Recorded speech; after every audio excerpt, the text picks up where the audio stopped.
Sekeres Price for Wednesday, July 3rd, 2024, coming to you from the Nation Network studio built by Arbor Lee here at the iconic Wall Center, downtown Vancouver. And one of the things I love about working here, Blake, is in the summertime, the tourists come in. You see them leaving through the door here of the lower lobby level North Tower, ready to explore our great city and everything that it has to offer. Saw a Swedish family last week, everybody in proper shoes, lightweight backpack, mom applying sunscreen to the faces of the children. Lots of Brits come through here. Saw a Japanese family last week, also setting out for the day to explore our city. They make the Wall Center their home base, and they go out into the splendor of this West Coast Shangri-La. If you're coming to our city, how'd you know they were Swedish? Did you accost them? Well, I heard them. Oh, wow, good. You can recognize Swedish. You cover some hockey, yeah. Over Danish, over all of them. Well, yeah. I had a word or two with them, and the accent it was appropriate. Okay, yeah, okay. If you're coming to our fair city, make the Wall Center your home base, or if you'd like to reacquaint yourself with downtown Vancouver, call the Wall 604-331-1000. Matt Sekeres alongside Blake Price, Grace Ass, hitting switches, conducting things. Big show coming up. We'll start with today's poll question. Because the dust has settled, and now, what is the Canucks' biggest need?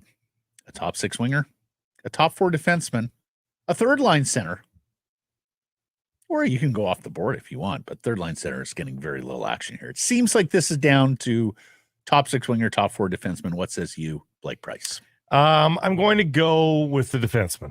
I think there's been enough changes in the forward lines that you can be pretty confident in what they've accomplished there, and that they can start the season like they are. But one more hang your hat on defenseman to me is where it's at. I voted defenseman as well. Look, I think you can make a case. Frankly, I think you make a case for all three. I know the thinking going into this was the top six winger, but then they got Jake DeBrusk. Mm-hmm. Now, when I do their forward lines and defense pairs, Susie and Myers as a 3 and 4 or 4 and 3, however you want to stack them. That is, as we've talked about with Myers, you're trying to get by one more year or one half or three quarters of this season with Myers in a second role. Susie, not an ideal number 4 or number 3. If you had a more legitimate number 3, like a guy who could drive the second pair, then I think I'd be okay or feel better about Susie on the second pair. Now, you got Tom Wielander coming, but at the earliest, and we'll hear from Tom a little later, first round pick of the Canucks last year, he's at development camp. But at the absolute earliest, at the end of this season, and let's face it, probably not ready to take on that role. Frankly, next year, it would be a surprise if he could take on second pair NHL minutes.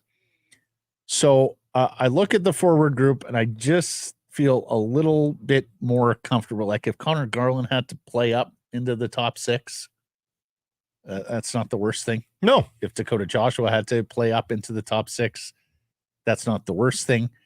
When you look at the defensemen, if Myers or Susie go down and you're looking at Forbort or Desharnais or Juleson on a second pair, so that's where I cast my ballot.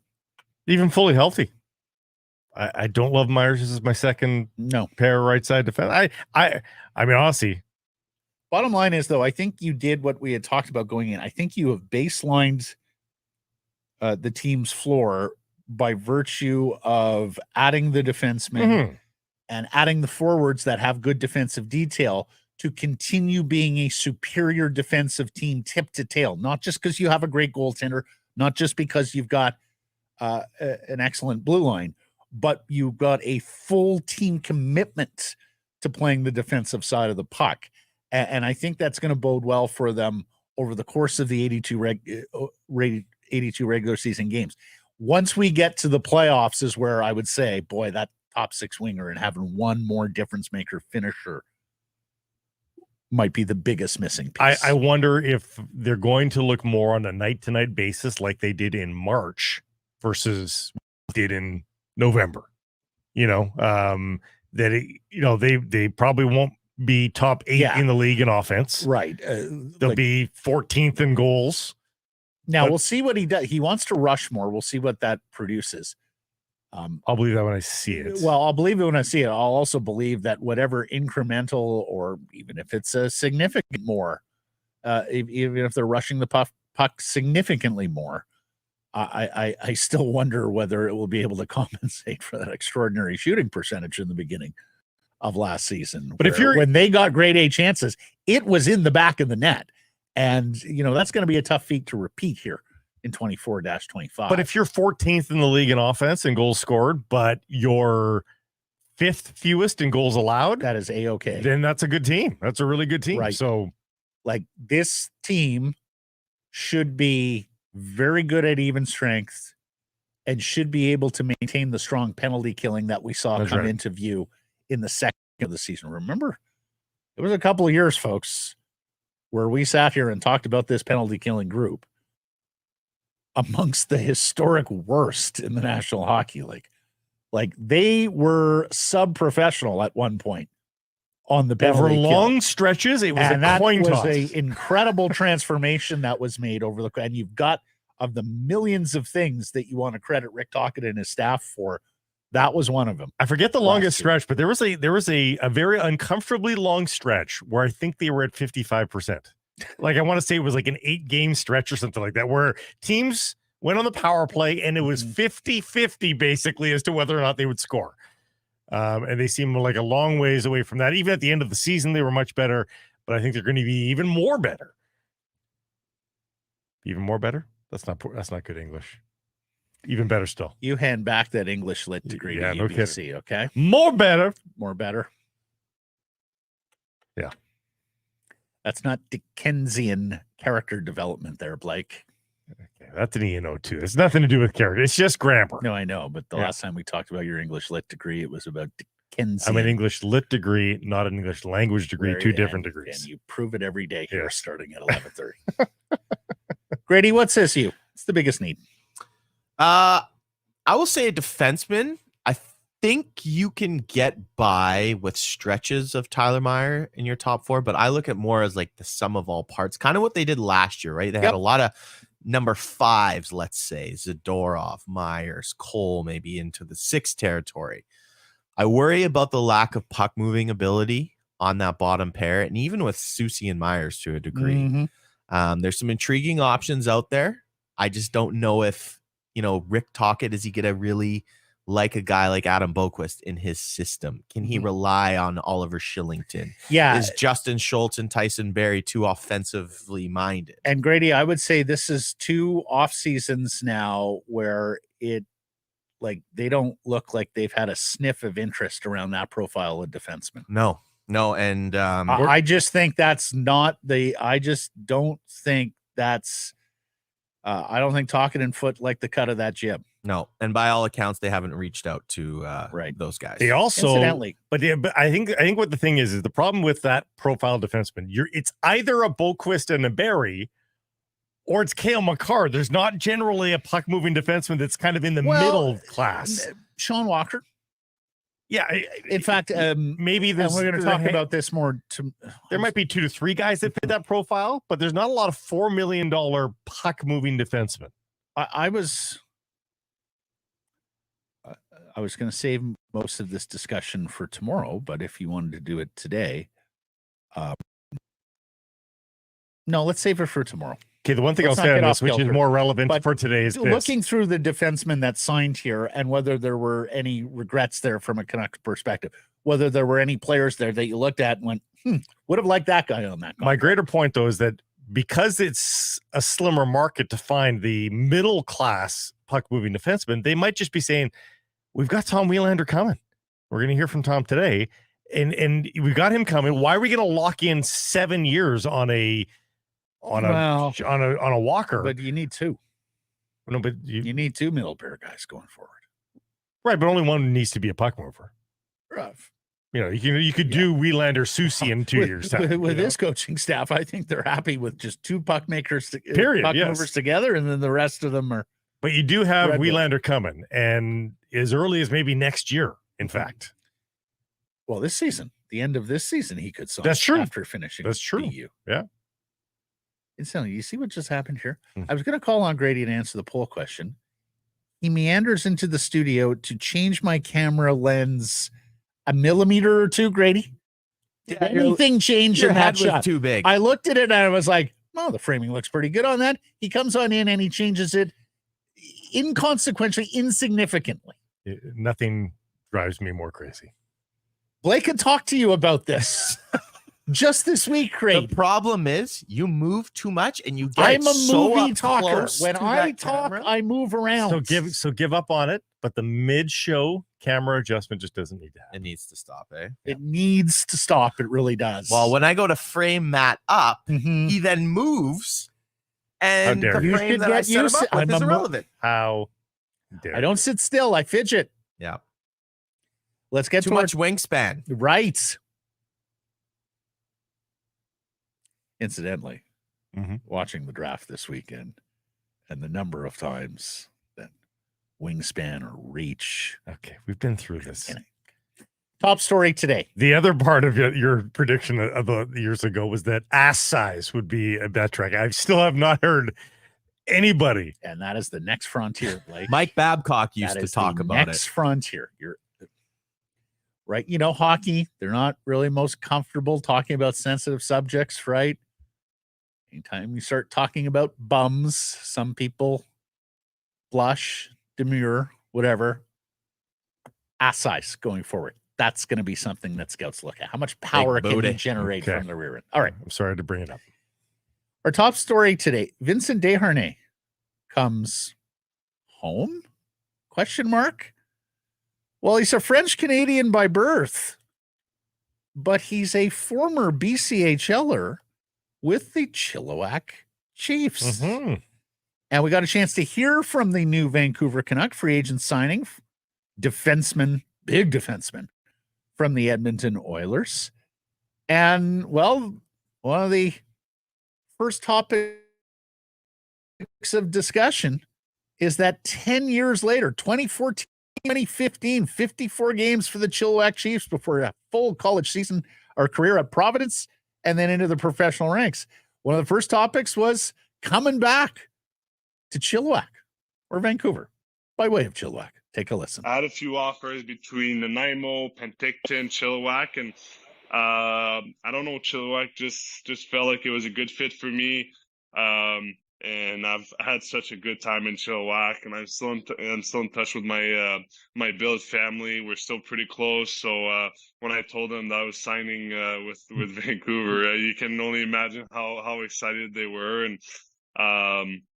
yeah, it's BCHL. I thought was a great league, and it really helped me get better and kind of just play hockey. Just play hockey. It was the first year when I played in the BCHL that I was playing over 40 games in a season. So, you know, the junior style kind of traveling and managing school and hockey, and it was a great learning experience, and that's where I kind of realized that I was a good enough player to play at a higher level. So yeah, I'm sure I'll be making a trip or two to Chilliwack.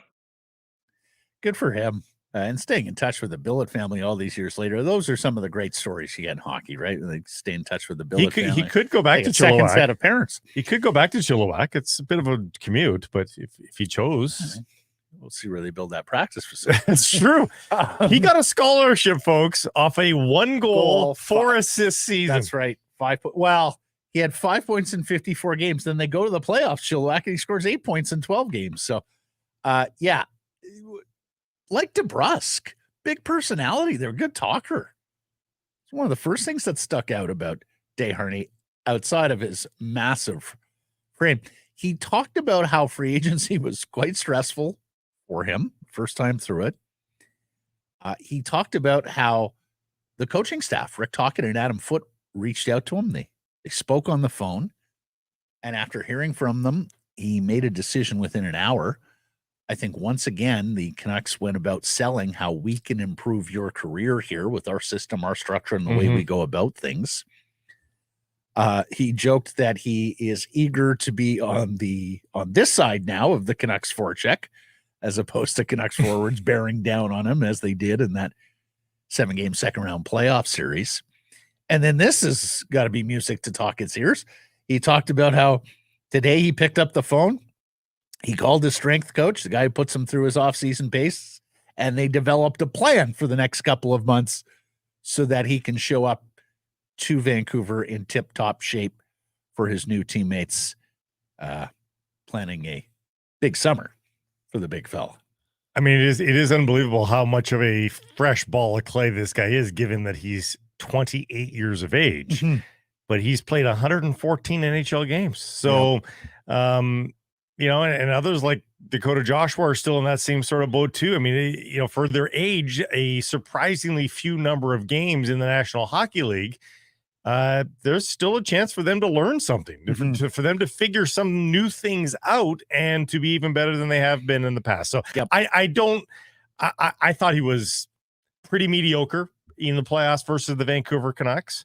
I don't love the size of the contract, but I'm going to go into with an open mind and see what the bigger sample size of 82 games looks like, and what, you know, again, learnings of 114 games gives him as he launches into really just his second full season in the National Hockey League. I think Tocchet, Foote, Gonchar are going to work magic with this You think guy. so? Yeah. Okay.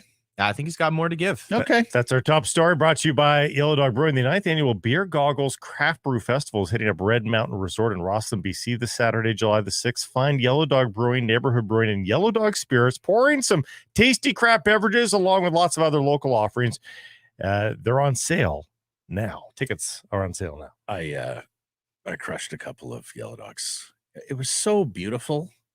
Shocker. Like the sun was hitting the deck just so perfect. I had a little bit of time before the Copa games were starting. Love summertime with the Yellow Dog. And speaking of BCHL, I don't know if you guys saw the graphic there. Danton Heinen, captain of the Surrey Eagles, 2013-14. 2 BCHLers. Yeah. Here's the other thing about Day. I might have called Danton Heinen as I think you did. Yeah. Yeah. You and Jeff, or you and DT. Remember the Reinhoff brothers, Blake? I don't. No. Just looking at that roster. You worked, 1 year with DT and 1 year with JPAT as your color guys on the BCHL? Is that right? Or is it more than that? More than that with DT, I think. Yeah. Okay. Yeah. Here's the other thing about Vincent Desharnais. He doesn't want to be second best. He is challenging Tyler Myers to a good old-fashioned, remember when you were kids, who's taller? Yeah. Go back-to-back. He wants to go back-to-back with Tyler Myers, the purported tallest player in NHL history at 6'8". Take a listen. I will go next to Tyler to make sure I measure myself next to him to make sure he's not cheating. Because sometimes 6'8", I want to make sure he's not pushing it. But no, it's exciting. Whenever he can have lots of big guys. I think in the last couple of years we've kind of seen a shift with big guys. I think that the big guys are getting better and better, and it's so hard to play against big guys. I think we take a lot of room away. And I think that as a forward, the less room you have to maneuver, the harder it is. So I think we're going to be a very good decoy. We're going to be very hard to play against, and I think that our D zone is going to be a war zone. And I don't think that the other teams' forwards are going to enjoy coming in front of our net. He's kind of right. Once you hit 6'6", you can sort of say whatever you want. You can People will fudge it a believe little. it. Yeah. See this all the time in college basketball. Yeah. Oh, a 6'9" power forward from name the school. He gets to the NBA combine. Well, he's 6'6"3/4. Yeah. He's got a long wingspan. So, there's a lot of NBA players that have bigger wingspans than their height. It's almost a requirement now to play in the NBA. There was a kid from Duke who actually had a shorter wingspan than his height. Oh, wow. He was Kevin Willis. Went down the draft. Yeah. Kevin Willis, the Gator Arms. Yeah. Admission for you, Blake. I am a shade under 6'4". You're actually 6'3". I say 6'4". I'm 6'3", 7/8", but I say 6'4". Round up. 5'10" 3/4. Dating profile said 6 feet. You are not 5'10" 3/4. Honestly, that's an incredible experiment, Grady. Put 2 dating profiles together, exact same, one at 5'10", one at 6 feet. I'm taller than you are, and I'm 5'11". Maybe you two should go back to back. Tippy toes. No chance you're 5'10". Maybe that's the next Sekeres Price social media video. Oh, if only I cared. I've lost my cushion. That's why I never was a good goalie, because I'm so damn short. Yeah, not tall enough. Darren Pang. I'm not 160 pounds like UC enough. Saros, whatever. Well, in some regards, that should help you. You block have more than that. Physical matter. Yeah. Relax, Tony G. Mm-hmm. Human matter. I want to get back to Alvin and DeBrusk, or Patrick Alvin, the general manager's comments on Jake DeBrusk, the, of course, crown jewel of Canucks free agency. He's asked about DeBrusk playing with Pettersson, and he's non-committal, which I found interesting. Oh, but he said, I envision DeBrusk playing with Elias Pettersson. He said that sentence. Okay, when he's asked about DeBrusk and Petey, well, I mean, just take a listen to the answer. Yeah, I think Jake, obviously coming from a good program there in Boston, we like his speed, his versatility, play both special teams, get the experience of playing in the playoffs. What I've seen over the years, I think Jake has consistently been able to elevate his game in the playoffs. He's a responsible two-way guy, and I envision, unless Talk finds different line combinations, but I envision him starting with Petey. My bad. I got my clips mixed up. Yeah, so I mean that's the promising thing, and he's not going to speak for Tocchet. Tocchet ultimately puts him where he wants, but I think as a general manager, you have to do what he just did and sort of have a mind's eye of how everybody slots in. And for sure, and you got to talk to your coaching staff about that on the way in. And I think the relationship of Tocchet with management, and I haven't heard anybody describe what that war room looked like on free agency. Tocchet was in that room, wasn't he? Do you think for sure? Like I would think that Tocchet's in that room. Oh, for sure, has to be. I mean, you've got to. In some ways, when you play a system that's as rigid as Tocchet's, when you play a system where you require the level of buy-in that Tocchet forever talks about, then you need to make sure you get a profile of player that's going to work for the coach. Now, in some regards, it's a little limiting and disadvantageous to have to seek out that profile of guy, because typically they're scarcer. In other ways, it's a competitive advantage because you know who your guys are.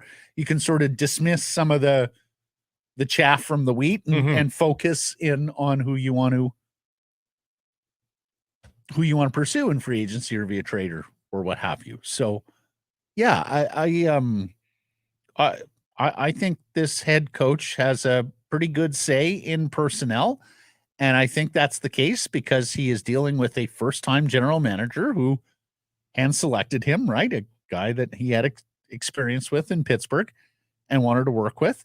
And because you got a president of hockey operations who I think for the most part is pretty hands-off on that sort of stuff, more so now than at the beginning of Rutherford's tenure here. And sort of, the training wheels are off. Okay, Patrick, it's time to run the show. Rick, institute what you need to institute. You guys figure it out.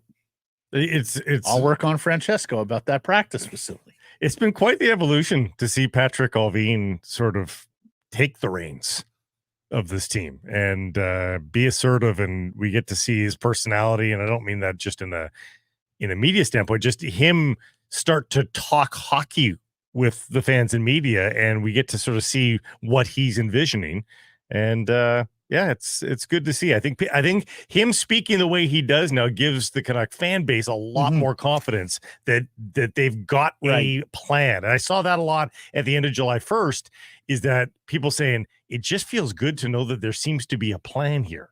that there seems to Right. be mindful moves rather than Yes. I know who this guy is. I've seen him play. Sign him. That's it. Which There's is a- sort of the way it used to feel. There's a difference between assembling talent and team building. Right.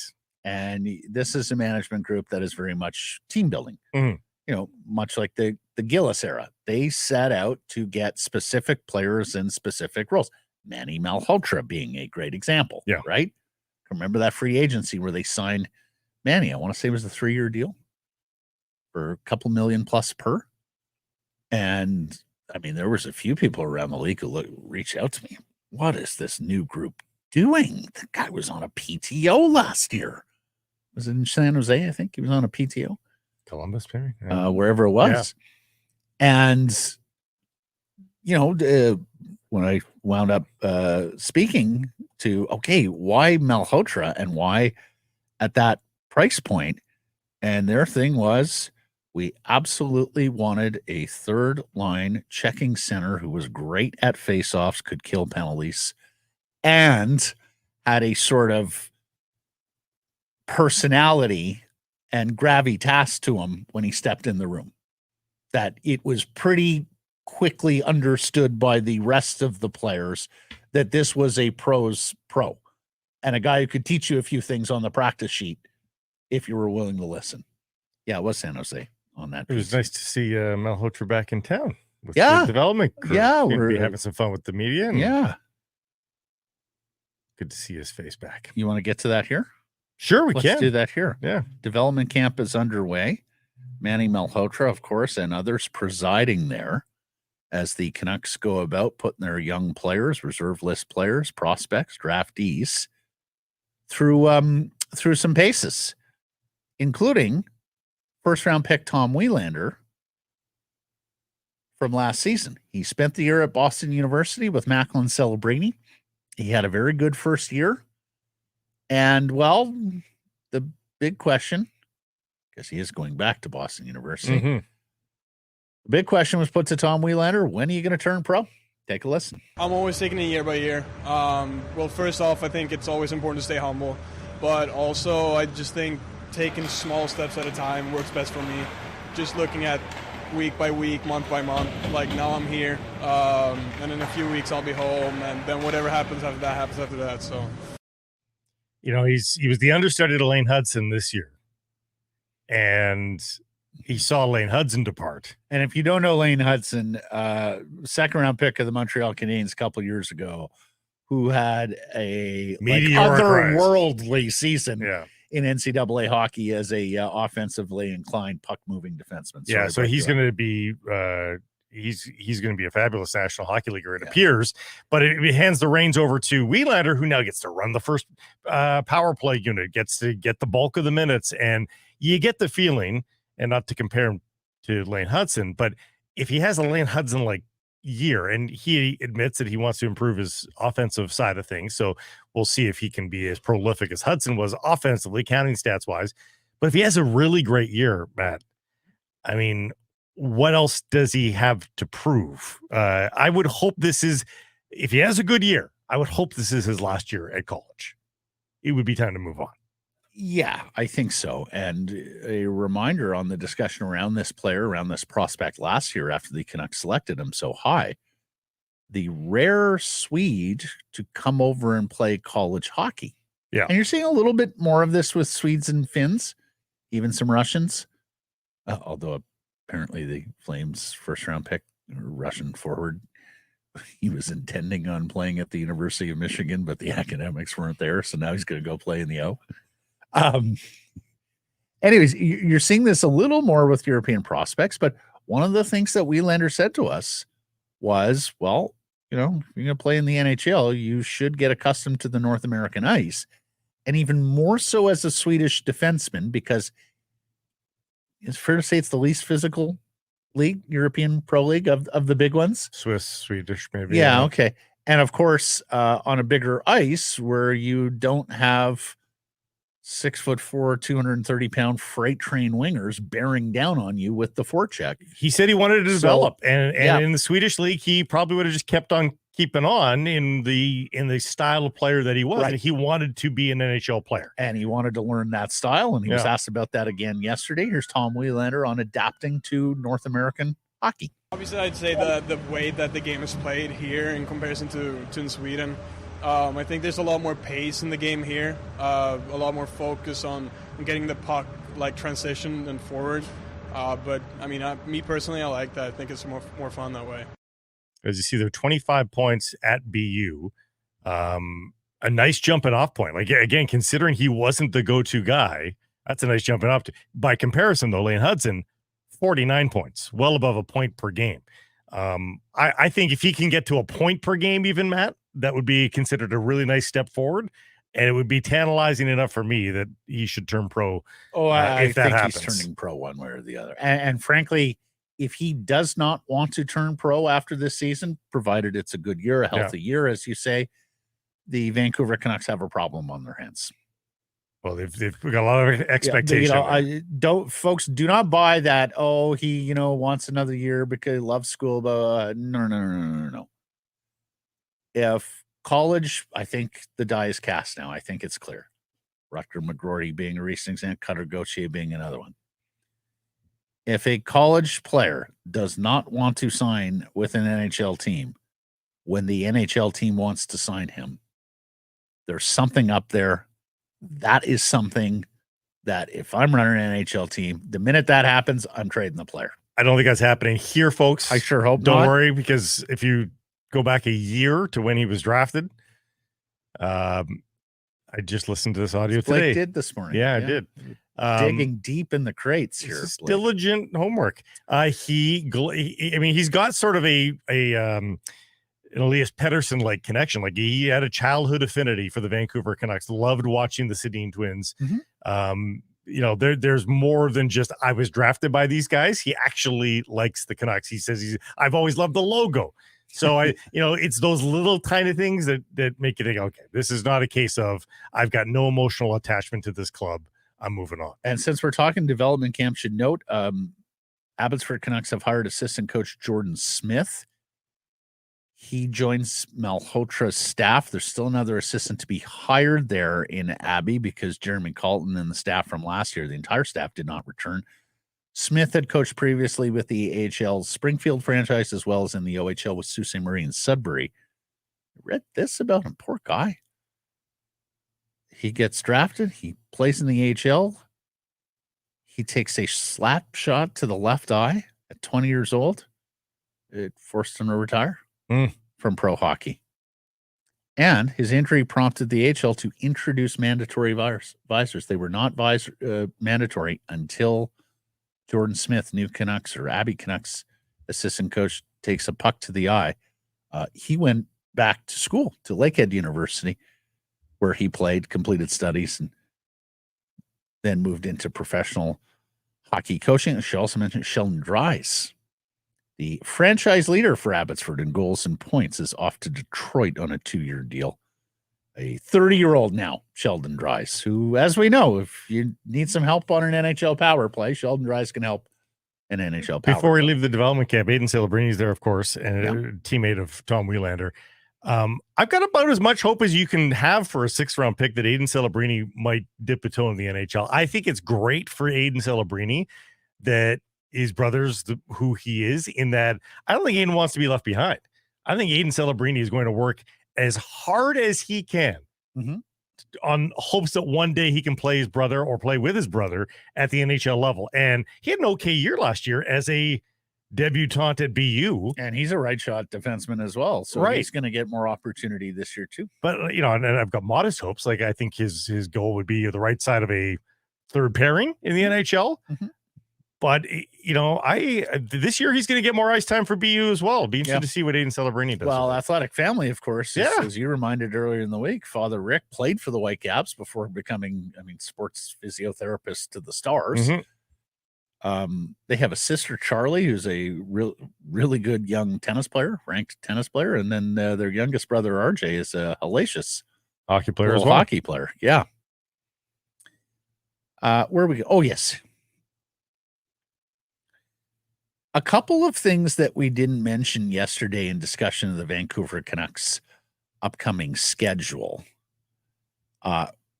First, we didn't actually note the Oilers' first visit to Rogers Arena, which is November 9th, as these two now rivals build off last year's 7-game second-round playoff series.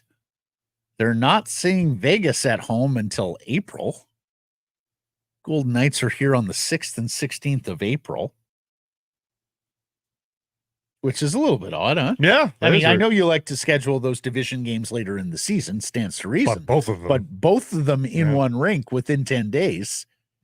So there you go. Bring on the Golden Knights. Makes the road games in Vegas earlier in the season a little more meaty. A little more meaty. Mm-hmm. That's a tough road game. And then, folks, as you may know, there's an experiment going on with the National Hockey League, Rogers, and Amazon. Monday Night Hockey in Canada on Amazon Prime. Yeah. The Vancouver Canucks have 4 Monday Amazon games. There's a lot of CanCon on that. I saw the Flames had 5. It's a Canadian package, right? Right. This Just is the Canadian Rogers package. farming out Part of the to Right. Amazon. So it's Right. all, that's why you see all the Canadian content. Okay, yes, that's right. They haven't, as John Shannon explained to us a few weeks ago, this is like a toe dip for the league on putting games on streaming services. They're not willing to go there quite yet in the United States, but they're going to. Well, they are regionally. Regionally, they're on Amazon in the States. I believe. Does Seattle have some games that are, there's regional rights packages. From a national package. So December 23rd at home against the San Jose Sharks. That's Macklin celebrating his first game here against his hometown Canucks. At Montreal on January 6th, at St. Louis on January 27th, and at New Jersey on March 24th. Those games are going to be on Amazon, folks. If you don't have Amazon, you will not be able to see those games as you have become accustomed to on the regional Sportsnet side of things. And no, you can't have my login and password to use. So yeah, Seattle is on Prime as well. Not all their games. Regional. So, yeah. Yeah. But I'm telling you, December 23rd is going to be a shitstorm about this because people are going to go, where's the game? I can't watch the Canucks game. We've got the family together. Where's the Canucks game? Yeah. Yeah, it's going to be weird. Like back at the old radio station, we used to get a lot of phone calls. How come the Canucks game is on? It's on one of the other Sportsnet channels. How come I'm seeing the Oilers or the Leafs or the whomever who's, remember when the game ran long and they had to make the dedicated Canucks station. Now, is Rogers producing these and it's just running on Amazon? I don't know the answer to that. I think that might be the case.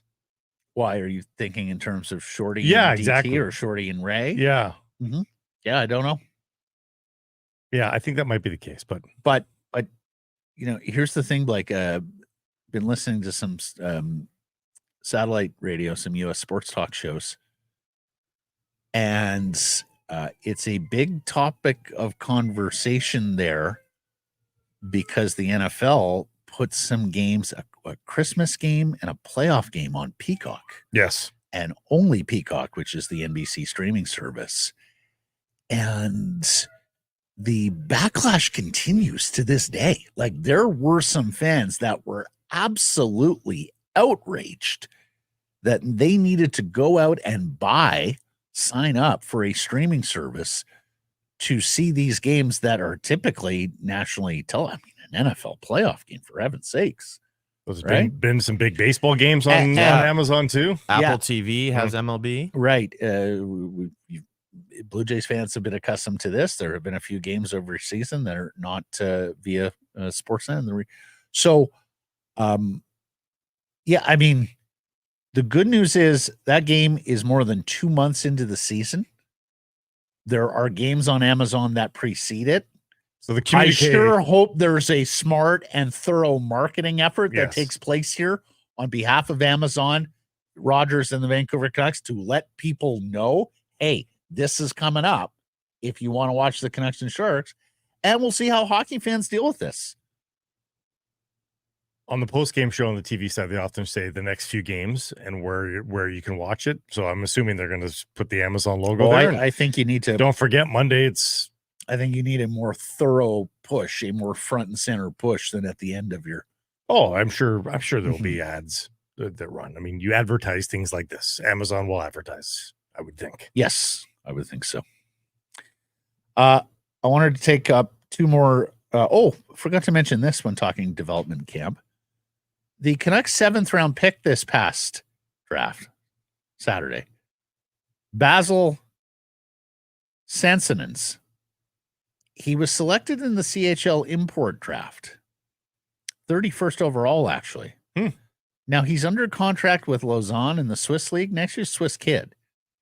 But he was selected by the Rimouski Oceanic, and they host the Mem Cup this coming year. So the theory is that Rimouski is trying to load up for its Mem Cup, its home Mem Cup, and that they're going to take a run at enticing this kid to come on over and play in the queue this year, as opposed to playing against the men in Switzerland. Interesting. So we'll see what happens there. Well, if they're that good, it'd be pretty tempting for this kid to get bigger ice time, be a big player, and get the chance to play North American ice. Well, of course, the other thing that Rimouski has that Rimouski, I'm sure, promotes with every prospect they're trying to lure is Sidney Crosby's team. Yeah. Sidney Crosby played here, ladies and gentlemen. And the Rimouski team this past year had 4 NHL draft picks on it. So they're accustomed to having some NHL and NHL drafted talent. The St. Louis Blues re-signed Pavel Buchnevich. It's a 6-year, $48 million extension. Now, for some, this is a Brock Besser comparable, which gives you an idea at what the rate Besser might be able to command here.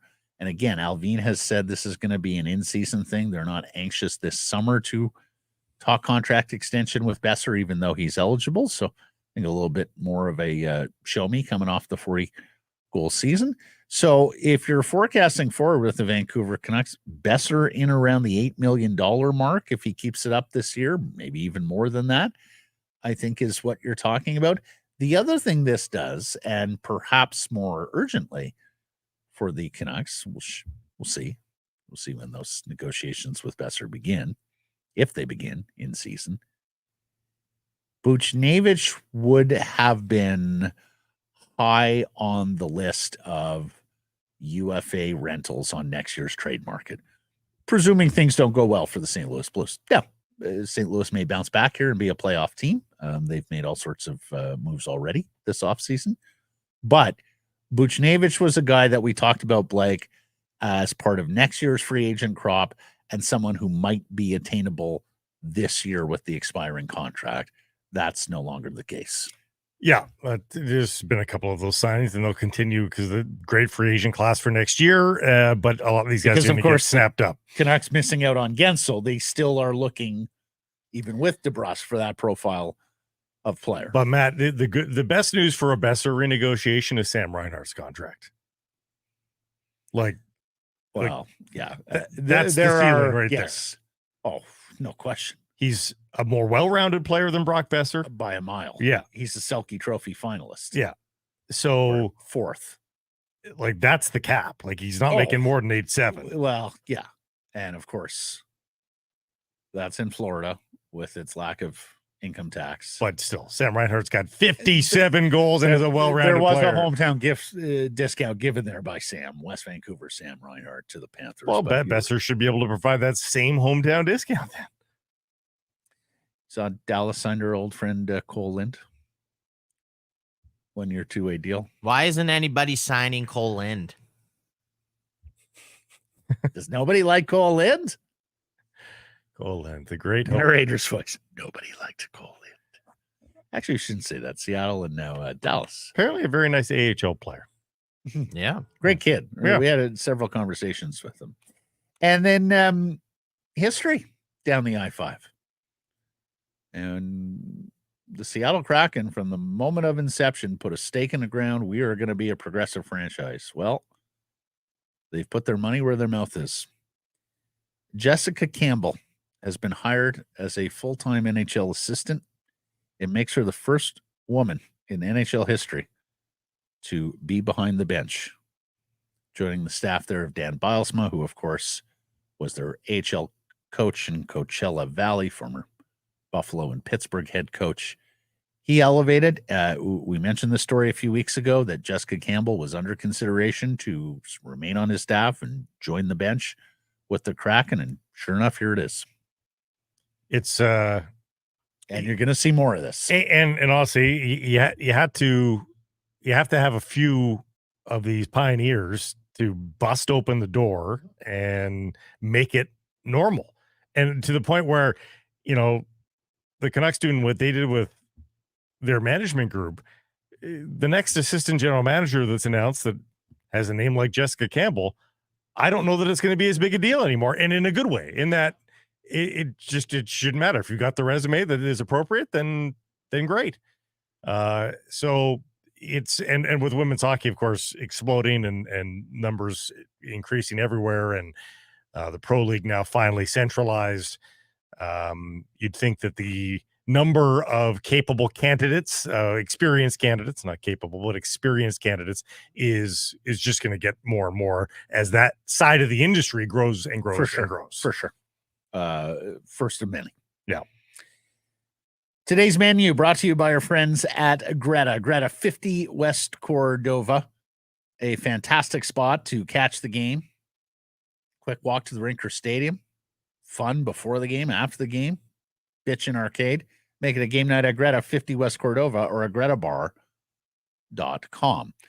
We're going to talk to Frank Corrado here in a second, get his thoughts on the totality of Canucks free agency. Also talk to him about what we debated yesterday. Are they a better team than the one that started the playoffs?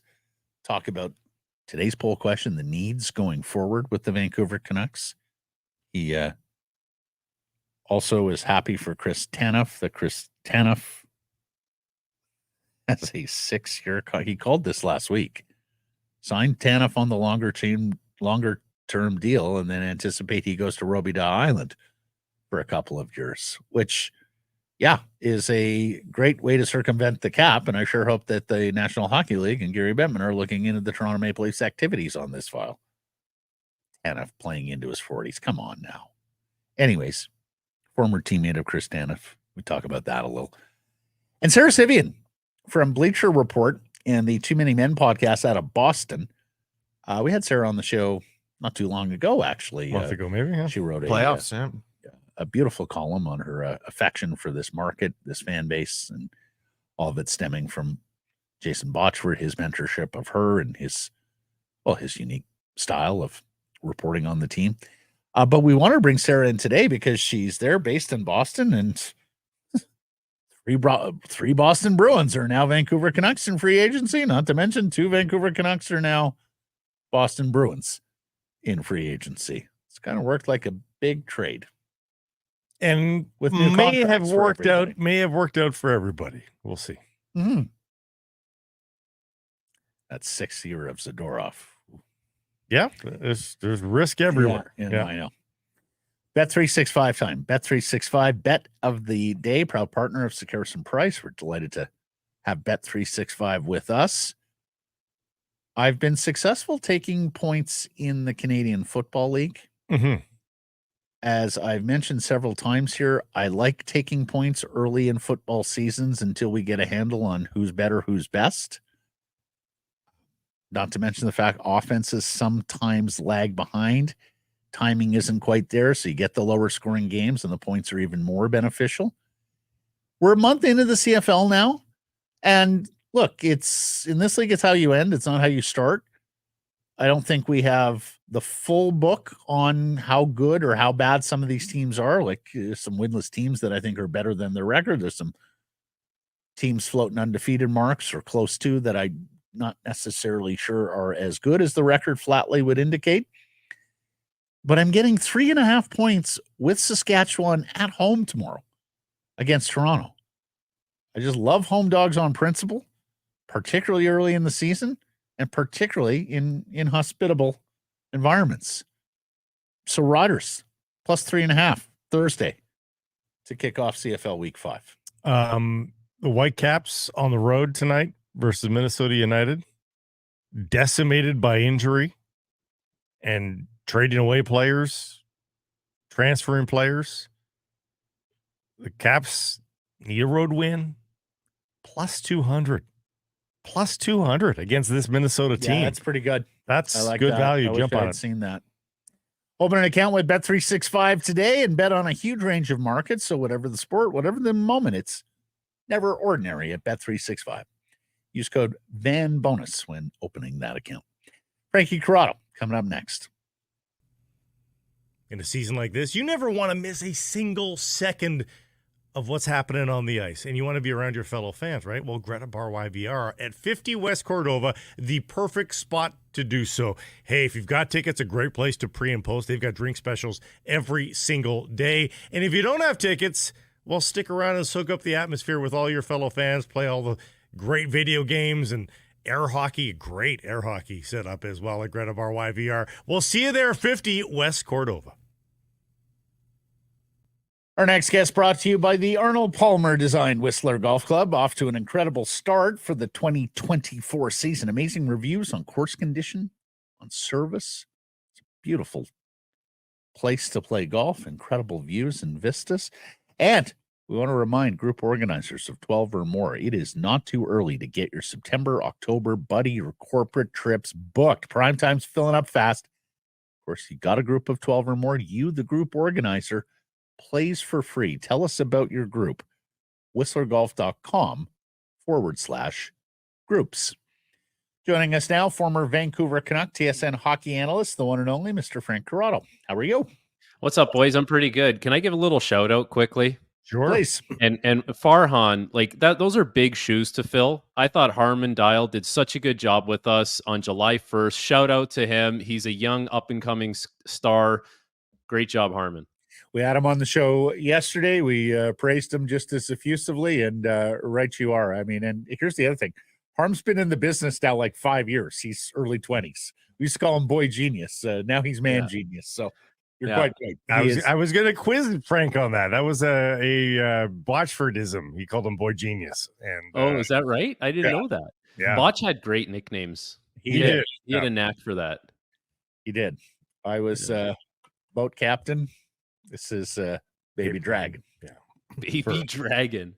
Do I want to know? Do I even want to know? He thought I was ferociously defending my Khaleesi, which was a Lambino. He thought Game of Thrones reference. I thought of him when I finally got a subscription to The Athletic. I said I truly am a VIP now. That's right.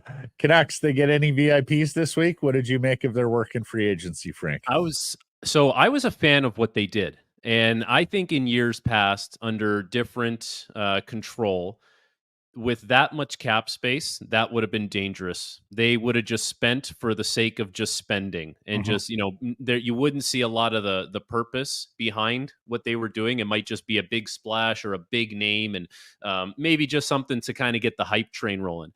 And, I was thinking about this while we're sitting there in the studio on July 1st. And let's say you went out and got Gensel and you spent $9 million to do so. Fine, no problem. Like, I think that he's a really good player. He would have been productive here no matter what. And let's say you locked up Zadorov. You spent $14 million on two players.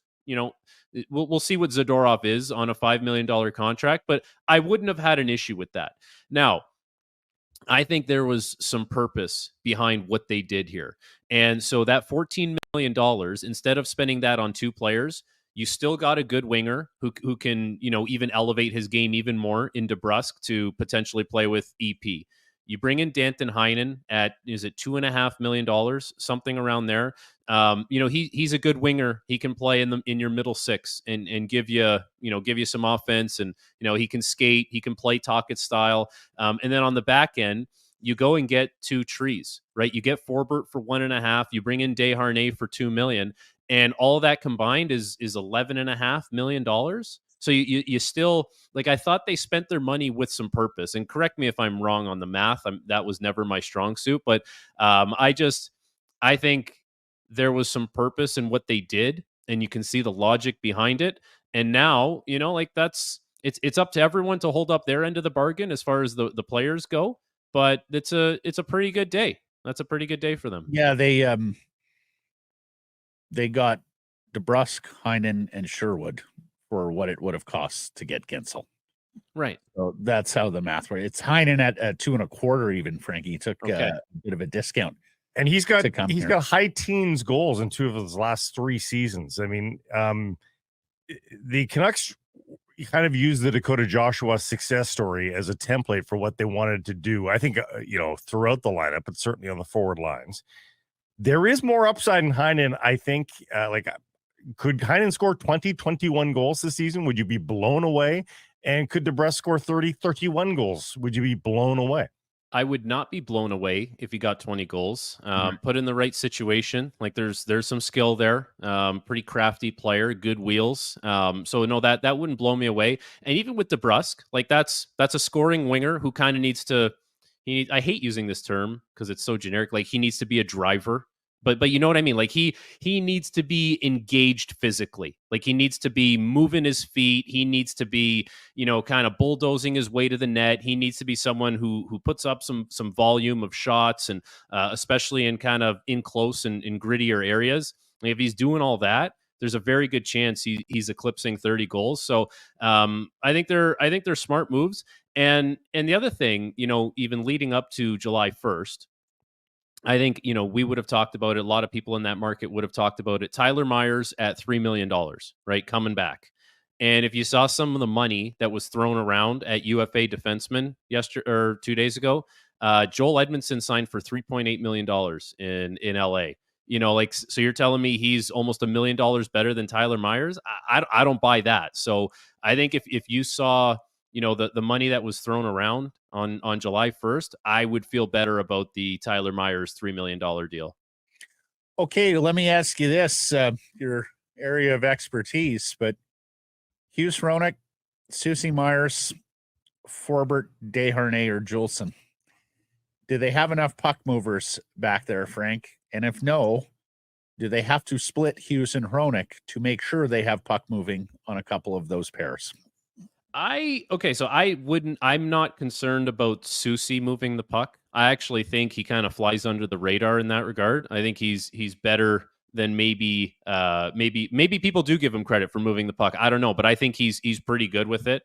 And him and Myers seem to complement each other. The Forbort Desharnais pair, like anything, there might be times where you're hemmed in. There might be times where it's not going your way.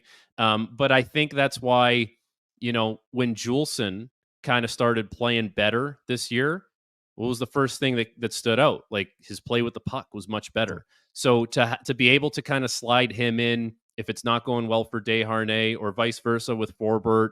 But you know what, to your point, Matt, just under $8 million for Hronek. I don't think he can live under the safety blanket of playing with Quinn Hughes all season long, and that's okay. You pay someone that much money, they should be able to, put out some fires and be able to go kind of carry a deep pair. And this will be, the first test, I guess, under this new cap structure and player structure on the back end to see him do that. But as of right now, I'm probably starting the season how you kind of laid it out. It's Hughes Hronek, it's Susie Myers, and then it's Forbort Desharnais, and see how that kind of looks. Would you go get a Barry or a Boqvist for $1 million and spell off Desharnais when you think you might just need to move the puck a little bit differently on any given night, and give Desharnais 48 games and the other guy 35 sort of thing? Okay, so the Barry one is interesting because, local guy, right? Probably get him at a cheap cap hit, can move the puck, probably would like to play on a team that's going to be good at this point in his career. So yeah, there's validity to that for sure. But now Juleson becomes your 8th defenseman, Friedman becomes your 9th defenseman. You're sending him down. Like you need to have depth. Like I remember it was my last training camp in Vancouver, actually, and Dougie Lidster brought us all over. I think there were 10 defensemen still left at camp at that point. And I can't remember who had won the cup the year before. It might have been Pittsburgh, or it was, I can't remember. Whoever won right before Pittsburgh. But he goes, it was 11 or 12 defensemen that year. And he goes, there's 10 of you here. So he goes, all of you guys are going to play NHL games at some point this year. So think about what you need as far as a stable of defensemen to be a team that goes deep like that. You probably do need to be, 9 to 10 of guys that are NHL caliber players. But I'm not convinced that, having someone like that is changing much for them. But, it's in theory, if you can make it work and you do have a little surplus money, it's probably not the worst thing to do. That extra lob wedge in the bag if you need it. It's sort of the way. Is it the 64-degree lob wedge? You see those guys? It's the one that you can't hit it all, but it's there. It's there. Yeah. And then you up in a fluffy lie, you might consider it, but that's about it. Yeah. I was the 64-degree lob wedge for much of my career. It just kind of hung out in the bag and you said, hey, look at it. I don't use it, but it's there. We're not flop shot guys then, is what I'm hearing. Oh, I would love to have that shot. Oh, okay. I just don't have that shot. You can't do it with a 60-degree? I've got a 60 and that one never comes out. Oh. Yeah. Interesting. My 60 feels, I think it's incorrectly measured. Mine 60 feels like a 64 to me. Ace doesn't have these problems. Frank, it's Ace here. Let's move on to Kiefer Sherwood. Frank, it's Ace. It's Ace. What do you think of Kiefer Sherwood? Kiefer Sherwood is probably going to be, a depth scorer in this lineup. And I think that's fine. Like, I think there's a little muscle there. Like he's, there's a little beef involved. And so I think that's, that's part of this team trying to have the philosophy that there can be scoring lower in the lineup, there can be scoring higher in the lineup. When offense kind of dried up, maybe that was the realization that we do need, a little more, kind of spread things out. Even though third line was playing well, you just need to find a goal sometimes, and maybe that's a guy that can do that. And it's like anything, put someone in the right spot, and there's a chance that they could produce for you. Okay, gonna ask you a couple of poll questions here. The one we're running today and the one that we ran yesterday. On paper, the Canucks better today than they were at the start of the Stanley Cup playoffs? Okay, so if I'm looking at their lineup right now, I'm seeing Miller, Besser, and Höglander, Heinen, Pettersson, and DeBrusk. That Pius Suter is now a centerman. Given the way everything kind of shakes out, I would think they are a better team today. I think the fact that Pettersson now has two viable scoring options next to him, the way things are laid out, automatically makes this a better team. Pettersson's not going out there with Mikheyev and Lafferty. And like I said, like, no disrespect to those players, but this is different. This is, Jake DeBrusk is a good winger in the NHL that can score. Danton Heinen is a good middle six forward. I don't think the blue line, without Ian Cole, without Zadorov, I think those losses are minimized by the players they brought in, but they've gained much more in what they've added up front. So for those reasons, I will say they are a better team today than they were last season. Okay, biggest need. Top 6 scoring winger, top 4 defenseman, third line center. Because you did put Heinen in the top 6. He's not on a cup team. You probably not want Heinen in your top 6. Do not lobby the. I'm just explaining where we're going. It's Price. No, it's fair. It's fair. It is fair. I just or either for that matter. I like Teddy Bluger as the third line center because the line is so good. So I'm kind of like, I've romanticized that, but all things considered, Teddy Bluger is he's probably a fourth line center, but he's going to play on your third line. So that kind of, that solidifies that spot. So where do you go from here for your fourth line center? Is Pius Suter that guy? Well, yeah, sure, but he was pretty good on the wing. But I don't mind him playing in center ice. So as far as, what's the biggest need for this team?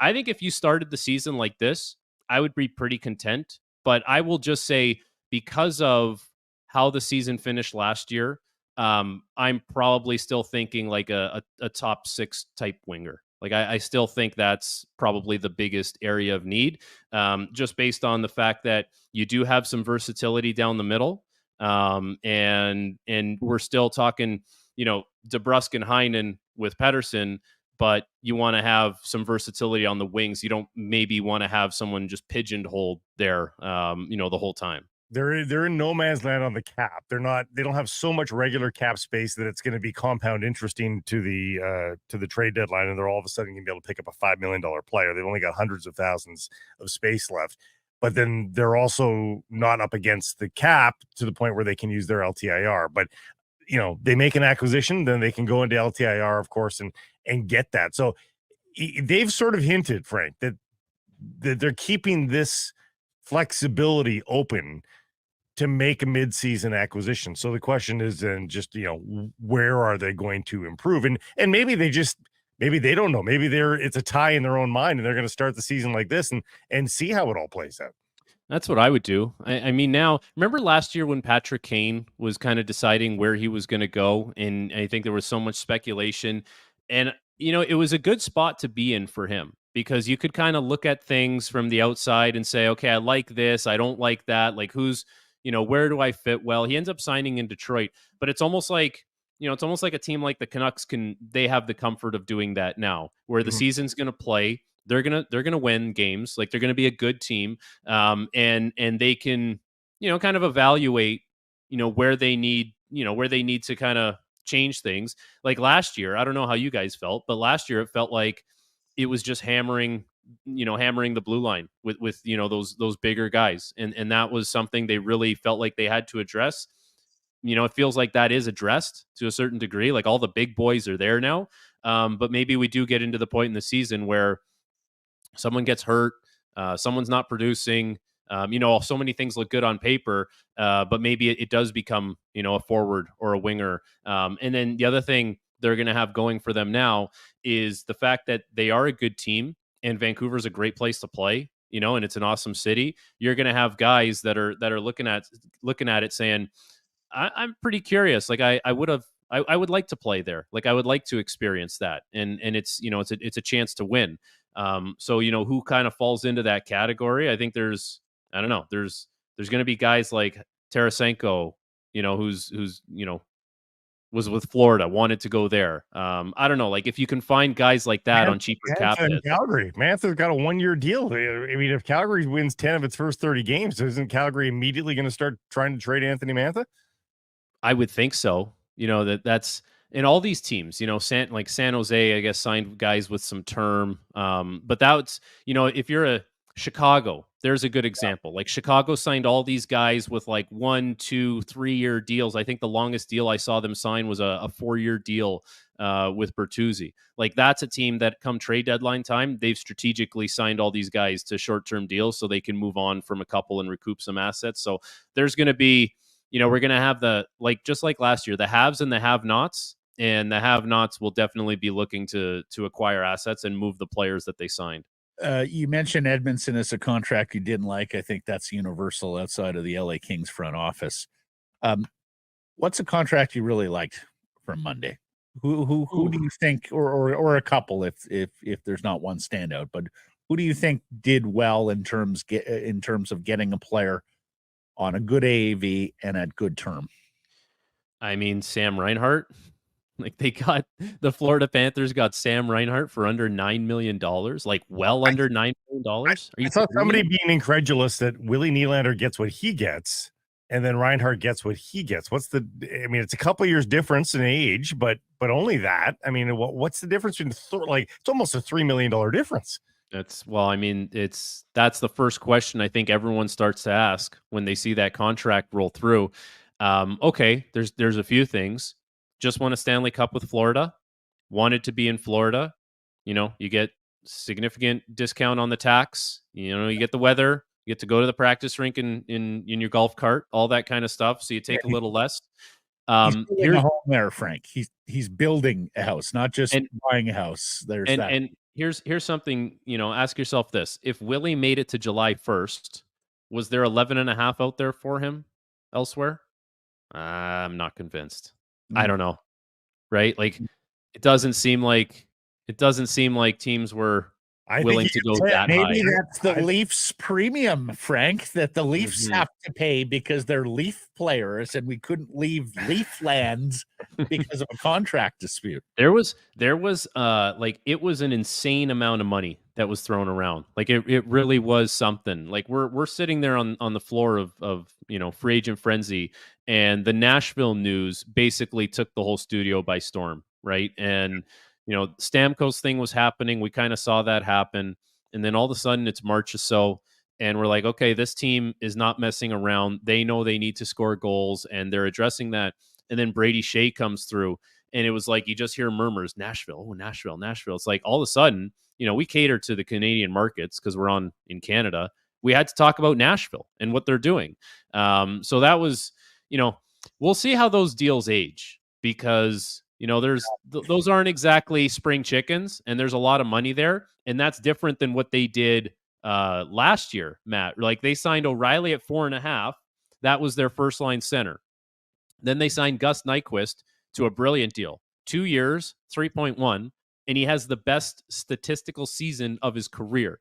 So 2/3 of their first line was making a combined $7.6 million. And this year they said, yeah, we're opening up the piggy bank because we need to score goals. So that was definitely the most intriguing. But I thought getting Sam Reinhart under $9 million. Are you kidding me? That's unbelievable. Yeah. Still have some questions about Nashville's center ice position. And yes, that's the question. Who's passing? Who's dishing? Like, O'Reilly's going to have a good season again. He's also, an aging player, very good player. But, is he the dishing magician? Is Tommy Novak? Is he going to be able to facilitate that for Stamkos and Marchessault? And how about all those guys are right-handed shots? Forsberg, Stamkos, Marchessault, Evangelista. There's a lot of right-hand shots there. So yeah, I'm very, very intrigued by Nashville. Let me ask you this. Give me the top 3 teams in the Pacific Division this season as we see it now. Okay. I will say the Edmonton Oilers. In order. I'll say the Edmonton Oilers. Yep. Will be 1. We'll say the Vancouver Canucks will be 2. And then I'm a coin flip between LA and Vegas right now. Wow. Flattering to LA. Yeah. Flattering to the Canucks, I think. Put them ahead of Vegas. I guess my point there is Vegas didn't have a very busy day, did they? Oh. Like Vegas felt like they're usually the star of a day like that because they have something crazy up their sleeve, and they were somewhat underwhelming. They're already $4 million over the cap, though, so there was only so much they could do. Yeah, there's only so much Vegas can do, and you know what? They're notorious for pulling something out of their hats, and I guess you run out of tricks at some point. Yeah, I was surprised they didn't get Jacob Chikrin for like a fourth rounder and a B-level prospect. But hey, here's Ben Hutton. Give us Jake Chikrin. Exactly. Yes. Okay, so you take good care of our boys there in Toronto. The Brad Tree Living loves him some ex-Canucks, huh? Does he ever? And Oliver Ekman-Larsson, this to the Markstrom, Toffoli, Tanev, and everybody else that 1 year in Calgary. So yeah. Take care of our guys, sir. We will. It'll be nice to see the Tan Man around the arena. He is first class, one of the best guys that you'll ever come across in the game. So, you'd look good in that hair, by the way. You should grow the hair out like that. Which, like Tanny's? Yeah. I'd have to lose a few teeth too. That's right. Mm-hmm. All right, we'll talk to you in a week. Do you have just before you do you have a Tan Man story from your days?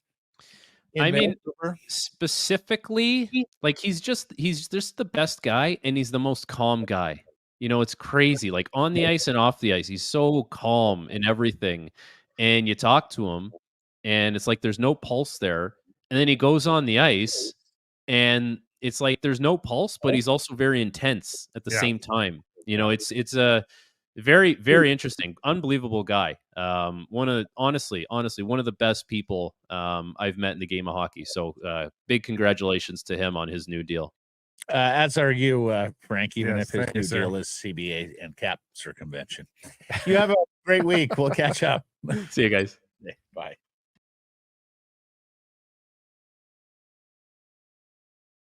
The Vancouver Canadians are back at the net. Catch fireworks, giveaways, and Friday nooners all spring and summer long. Get your tickets at CanadiansBaseball.com.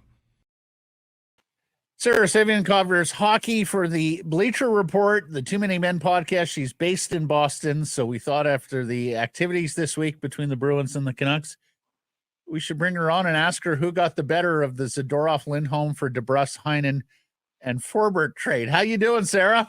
Oh, I'm great. How are you? I feel like this is the switcheroo of the century, but I do think the Bruins are desperately needed a first-line center, while the Canucks do still need a little bit better defense. So I do think the Bruins made it out better, but I am biased towards Jake DeBrusk, and we'll get into that. Yeah, well, we brought you on because we wanted to know more about these new Canucks. You've been covering them there for a while. Tell us a little bit about the Jake DeBrusk you know.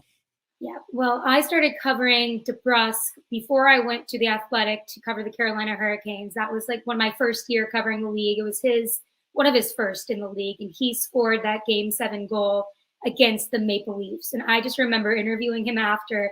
It's the most sincere to this day interview I think I've ever done. Just the way he didn't want to leave, and he just kept saying, I could stay on the ice forever if I could. And then I'm writing my article. I'm like, I could write forever if I could. His electricity, I mean, his dad, Louis, same vibes. Just they are electric, down-to-earth, great people. And that's exactly how Jake plays the game, with like the most ferocious forecheck I've ever seen in my life.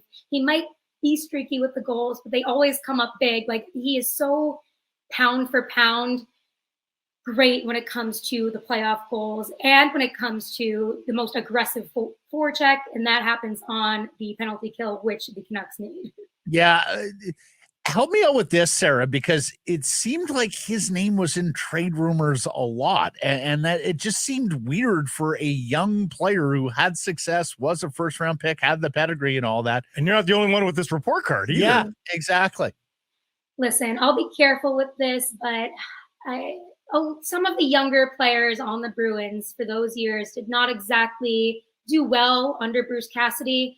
DeBrusk had a resurgence under Jim Montgomery. That was pretty evident, that you could see that it was a coaching change. It was getting more slots on the first line, and he plays really well. I mean, who doesn't play well on the first line? Some people, but I think he plays pretty well on the first line, and he can hang. He has the speed for sure. He does really well with other players that have a certain type of speed. So I think giving him the opportunity and hearing him out has been important, and I think he can thrive with, Ricky T. Are you able to pin down why the inconsistency? Because we've heard that from others as well. Do you think it's just an inability to finish at times? Does the forecheck come and go?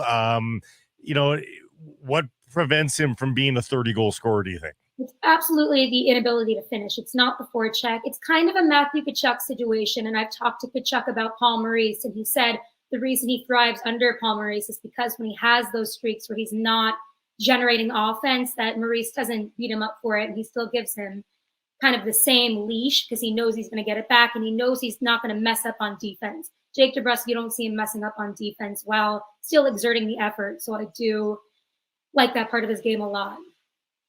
The acquisition of another guy that can score, chip in at least, in Danton Heinen, but also throw his weight around is just what the doctor ordered for the Canucks as well, and the middle six, and if they beef up, maybe even can slide Heinen down to a fourth line, for heaven's sakes. But talk about what do you think he adds to the team, and as a local boy too, how excited he must be.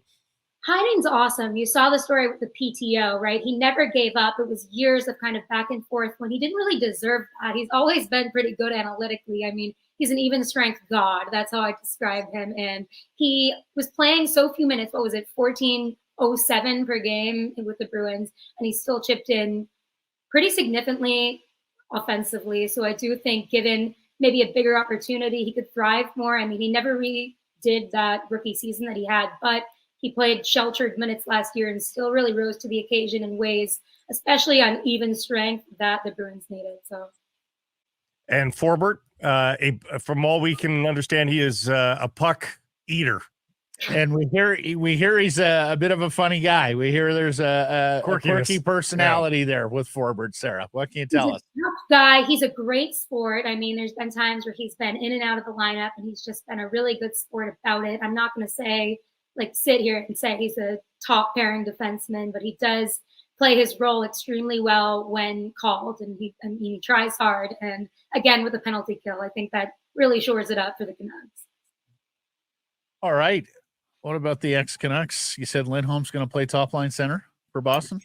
Somebody has to, am I right? And I think you've seen Lindholm thrive in that role back with the Hurricanes. And you wonder when there's going to be a resurgence of that. I think he's somebody that also does well given a bigger opportunity. And I think, you go next to Pastrnak, hello, you're going to have a great time. So I think that could work. But I don't know. That story is still unwritten with the Bruins first line. And then you have Zadorov. I love him. I know he's called me out a few times for the fashion sense stuff. And I'm happy that if Olmark is leaving, that we in the media and in Bruins Nation here get a well-dressed man. He stopped with the mock turtleneck. So that was my only qualm with him. I'm excited to see that. But I love that he said, "Don't call me Big Z." That is just such a good personality. He reads the room well, doesn't he? He is going to be character number one, I think, in that Boston room. And the Bruins love a huge defenseman. So they got their Bergeron maybe 2.0. I don't want to say that. They got their Chara 2.0. That's right. If we don't have the Sara Civian and Nikita Zadorov Hockey Fashion podcast by January, Sarah, something has gone very, very wrong. True, that would work. Because a credential excuse there.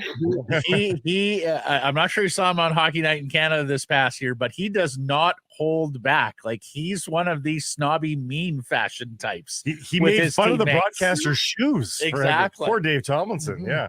That's the whole dang point that I started this. I want them to start calling me out. I want them to start having these personalities that I think when it's not about hockey and when it's about something more lighthearted, it goes such a long way in the way they talk about it, because they don't want to talk about themselves, especially it's a we before me league. But if you're talking about something they're wearing or even what a different guy is wearing, it's easier to kind of get the personality out. 100% draw them out of their shell. It honestly sounds like in addition to being a pretty decent hockey trade, and of course it wasn't a trade, but you know what we're talking about. It sounds like there's characters going each direction as well. Guys that are good talkers as well and can connect with the fans, Sarah. Yeah, Forbort's hilarious. DeBrusk, I think he's just such a wholesome. He's a great sellier, and he loves to teach kids in the area sellies. I don't know if that's kind of thing, but I think he is so energetic about the game and passionate while being an upstanding guy. I love the way he represents hockey, and obviously he's from generally the area a little bit. So yeah. I don't know. I'm a real big fan of him, even if maybe he's not the sassy, snarky type, but he just kind of reminds you why you love the players in this game while bringing kind of a personality at the same time. Mm-hmm. Well, Sarah, thank you so much for the time here today. We'll look for Nikita and Sarah's Hockey Fashion podcast somewhere down the road here. Have yourself a marvelous summer if we don't catch up, and we'll talk soon. Sure thing. Thanks, guys. Hey, everybody. If you're enjoying what you're seeing here, then follow along with Sekeres Price on YouTube. I promise more content coming. The kids call it subscribe on YouTube. Well, how about liking it? Do that as well. Smash it right now.